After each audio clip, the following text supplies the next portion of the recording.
Hey guys, we're gonna pick up now from stanzas 10 through 18 um, in The Raven by Edgar Allan Poe. You have to excuse my doggy back there. She apparently wants in on this discussion. So, good old Molly. Um, so we're gonna pick up in stanza 10, and just to kind of recap, this narrator is um, sad at the loss of this woman named Lenore. Um, we can assume that by what's going on in his life. He tries to distract himself from the pain that he feels by reading, and it's very depressing. And then he opens the window, and this raven comes in, and it sits above his chamber door on the bust of Pallas, who was Athena, and he's very interested in it because it distracts him from um, the grief that he's feeling, what's going on. So he speaks to the bird and asks, tell me what thy lordly name is. And the bird says, Nevermore. Well, he's interested in that, like, wow, the bird actually spoke. And of course it says Nevermore. So he believes that the voice is actually, or the bird's just said something that doesn't make any sense, right? You never heard anybody named Nevermore, okay? But that's kind of sees it. So that's where you pick up. So in stanza 10, he says, let's see. Much I marvel this ungainly fowl to hear discourse so plainly, though its answer little meaning, little relevance he bore. For we cannot help agreeing that no living human being ever yet was blessed with seeing bird above his chamber door, bird or beast upon the sculptured bust of the chamber door, with such a name as Nevermore. Now, he's surprised that the bird spoke so plainly to him, and he actually considers himself blessed that it's there. And he says, But the raven sitting lonely on the placid bust spoke only that one word, as if his soul in that one word he did outpour. So, in the next stanza, he's talking about how it's as if the bird pours out his whole soul in saying that one word. Okay? And then he says, Nothing farther than he uttered, not a feather than he fluttered, till scarcely more than muttered, Oh, other friends have flown before. On the morrow he will leave me, as my hopes have flown before. So the bird sits there, and one of the creepiest parts of this poem is the bird doesn't move. Now, if you watch birds in the wild, they can sit still if they have to, especially if they're frightened or they're trying to avoid a predator. But most birds, when they sit there, they groom themselves and they flip their feathers. This bird doesn't move at all; just sits there and stares at him. Okay, and then he makes this statement: "Oh well, other friends have flown before." He's not talking about flying. To fly means to leave, in this case, and so other friends have left me, and my hopes have left me too, just like my friends did. And the bird says, Nevermore. So it kind of shocks him because he just muttered it. He just muttered it under his breath. Okay. He says, startled by the stillness broken by reply so aptly spoken. So what he's saying, he's startled that the bird answered him, and it was a very apt statement, which means it was right on the money. Doubtless what it utters is only stock and store caught from some unhappy master whom a merciful disaster followed fast and followed faster till his songs one burden bore, till the dirges of his hope that melancholy burden bore of nevermore. So what the narrator says is, well, this bird, just like most birds that can quote unquote talk, they repeat things they hear. They repeat sounds. They repeat things that people say. I had a friend of mine who his mother had a parrot. I don't know what kind of parrot it was. It was a mean bird, by the way. The only person that could handle this bird was his mother. My friend's name was Dwayne, and he would say whenever my friend's mother would yell, Dwayne, the bird would go, Dwayne, Dwayne. Okay, he knew a couple other words like hello and would repeat some other noises, but they just repeat things. So that's what the narrator says. Oh, this bird, he just heard some guy who had a sucky life, is what it says here. Some unhappy master, till the dirges of his hope. Dirge is a type of song that you sing at a funeral. It's a really melancholy, sad song. And so This guy had a really stinky life. His life was terrible, and he would just go around muttering "nevermore" all the time. And so that's where the bird picked it up. That's what the narrator believes, anyway. Okay, so into the next stanza, he says, "But the raven." Okay, so he says, "But the raven never are still beguiling all my fancy into smiling." So he tricks him, kind of. The narrator starts to smile again. He says, "Straight I wheeled a cushioned seat in front of bird and busted door." And so he sits there, he wheels a chair in front of the bird, and he begins to talk about, or think about what he was saying. So he tries to link fancy unto fancy, thinking what this ominous bird of yore, with this grim, ungainly, ghastly, gaunt, and ominous bird of yore meant in croaking nevermore. So this grim, dark, sad, ghastly, it's very terrifying and offensive in a way. Ghastly, gaunt, which means very, very thin, almost unhealthy, and ominous, something bad, an omen. Okay, Miss Hatch just turned on the water outside to water the plants, so hold on just a second. All right, there we go. She's done watering. All right. So he says in the next one, "This I sat engaged in guessing, but no syllable expressing, to the fowl whose fiery eyes now burned into my bosom's core. This and more I sat divining, with my head at ease reclining on the cushion's velvet lining that the lamplight gloated o'er, but whose velvet violet lining with the lamplight gloating o'er she shall press, nevermore." Okay, so the bird is staring at him, and he's sitting there and he's divining. To divine something means to figure it out, almost through a supernatural way. You divine things, you come up with it, okay? And so he's laying back in his chair, and all he can think about when he sits in the chair is this woman, Lenore, that she shall press, nevermore. Now he has the to keep the meter, to keep the same beats in it. And so she's not going to come up and touch the chairs he sits in it. She's gone. You'll find out through life as you go, especially as you get older, you'll have these. Here she goes again with the water. Hold on. All right, we're going to continue here because I don't know when she's going to be done. So basically, as you go through life, you'll certain things will spark memories, like a smell of something, perfume. I can remember some of the different girls I dated before I got married, and they liked a particular perfume, and if I smell that perfume, it reminds me of them. Or just a car that you see, like I saw an old car that I drove when I would first started driving, and it was an old 1980 Monte Carlo, and it reminded me of driving that vehicle. So the sitting in the cushioned chair reminded him of Lenore, and she's not going to touch it ever again, or nevermore, right? Okay. And as he's sitting there, he says, "And then methought the air grew denser. Perfume from an unseen censer swung by seraphim whose footfalls tinkled on the tufted floor." All right, now methought is actually a phrase you can say. Methought I was ready for this. We don't really talk that way anymore. There's the water. Okay. Perfume from an unseen censer.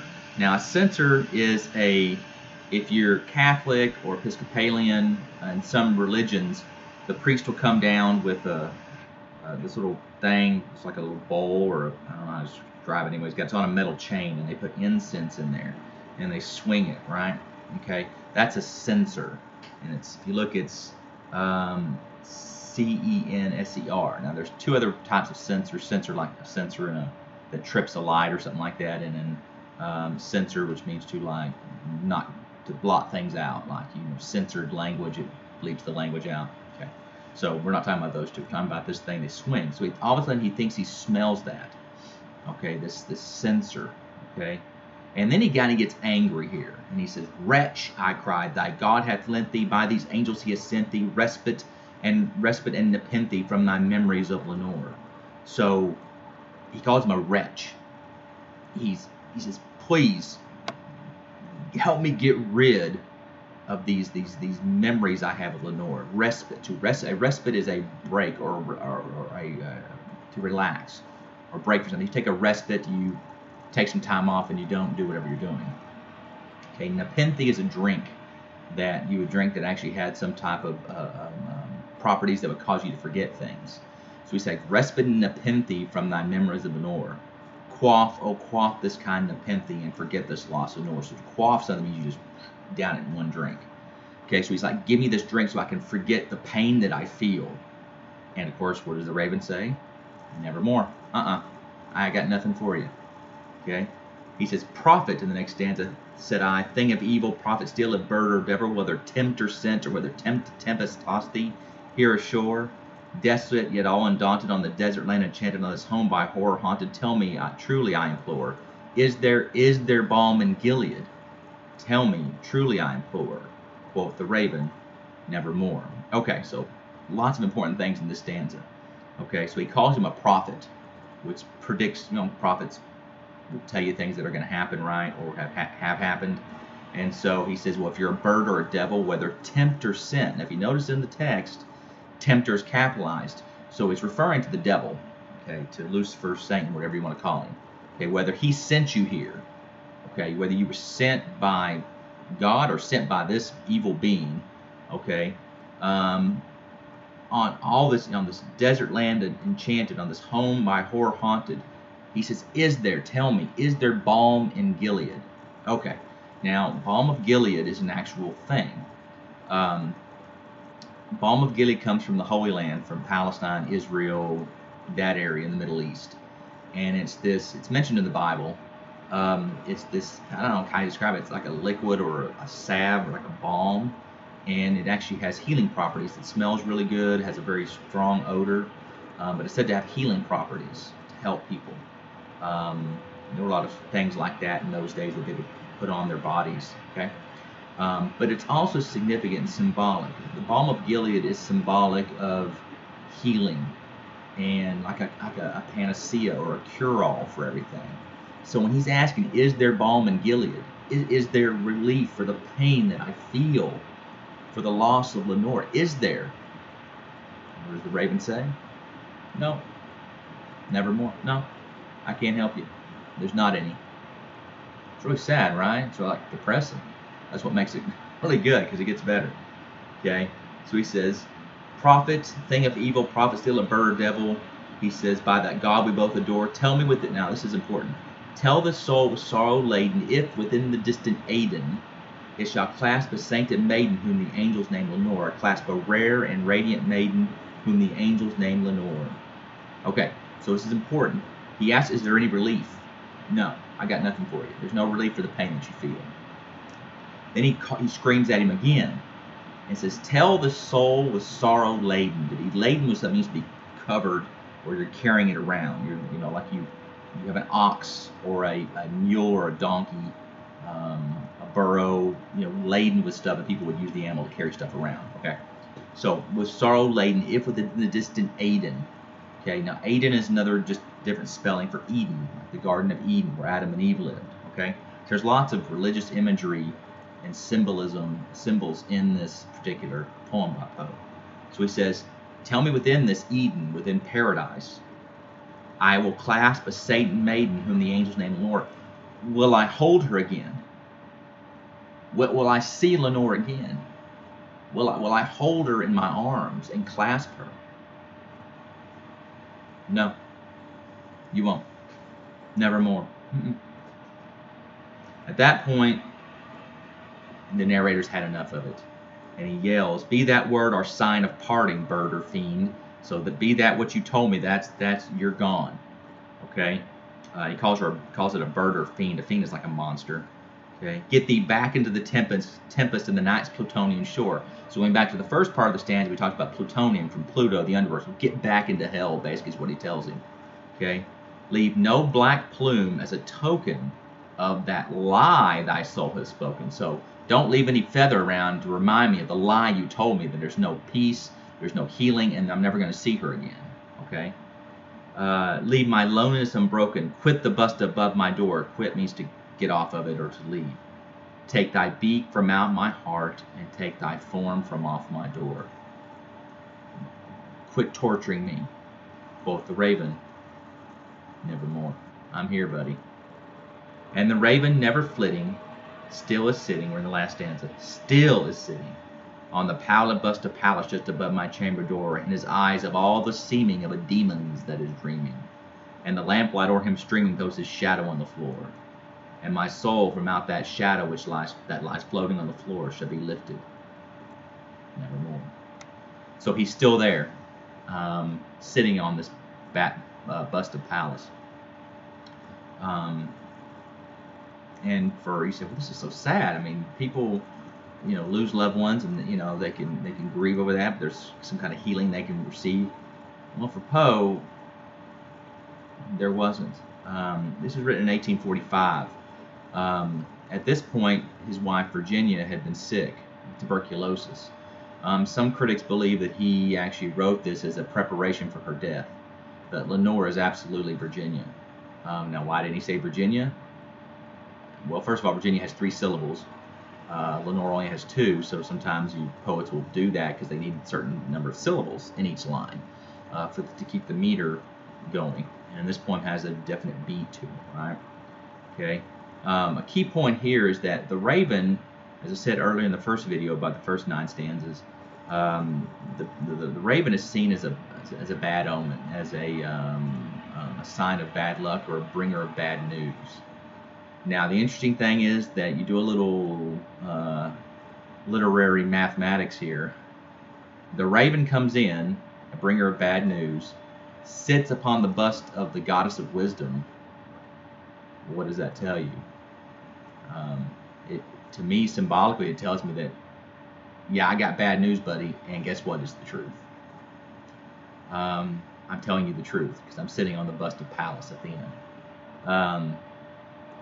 It's really sad, but it's great at the same time. There's a lot of emotion in it. It's beautifully written.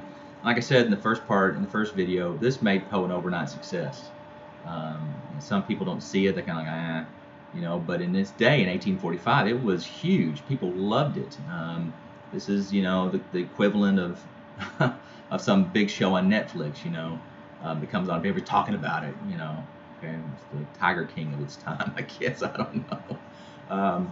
But yeah, this was big deal, and it's a beautiful poem, and it's so strikingly sad and depressing in places. But the beauty of it is in the actual in the way he wrote it, and he actually wrote Poe wrote an essay called The Philosophy of Composition. I encourage you to read that, where he talks about writing this poem and how he went about doing it, amongst other things.